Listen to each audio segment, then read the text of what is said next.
નર્મદાની પોઈચા નદીમાં સુરતનો પરિવાર નહાવા પડતા 8 લોકો ડૂબ્યા હતા, જેમાં એકનો આબાદ બચાવ થયો, જ્યારે 7 લોકો લાપતા છે.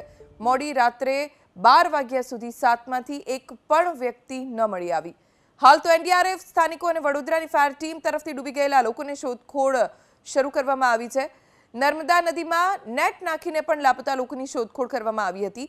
જો કે ઘટનાના 19 કલાક પછી પણ એક પણ સભ્યનો પત્તો નથી લાગ્યો, ત્યારે પરિવારજનો ચિંતિત બન્યા છે. સવાર પડતા જ ફરી એકવાર એનડીઆરએફ, ફાયર વિભાગ અને સ્થાનિક તરવૈયાઓએ શોધખોળ શરૂ કરી છે.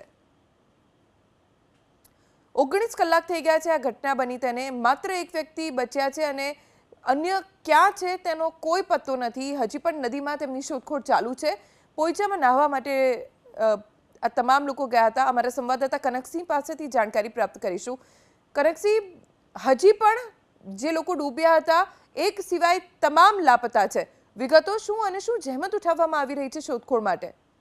આપણે જણાવ્યું કે સુરત ખાતેનું જે પરિવાર હતું એ ગઈકાલે પોચી વિધિ પતાવી અને પોઈચા નર્મદા સ્નાન કરતો હતો તે સમયે કુલ 8 લોકો ડૂબ્યા હતા, જે પૈકી એક વ્યક્તિને બચાવી લેવામાં આવ્યો હતો. 7 લોકો ડૂબ્યા હતા.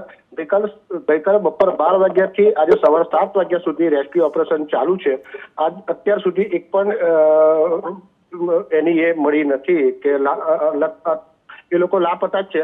સ્થાનિક તરવૈયાઓ, એનડીઆરએફ અને વડોદરાની ફાયરની ટીમો હાલ પણ શોધખોળ શરૂ કરી રહી છે.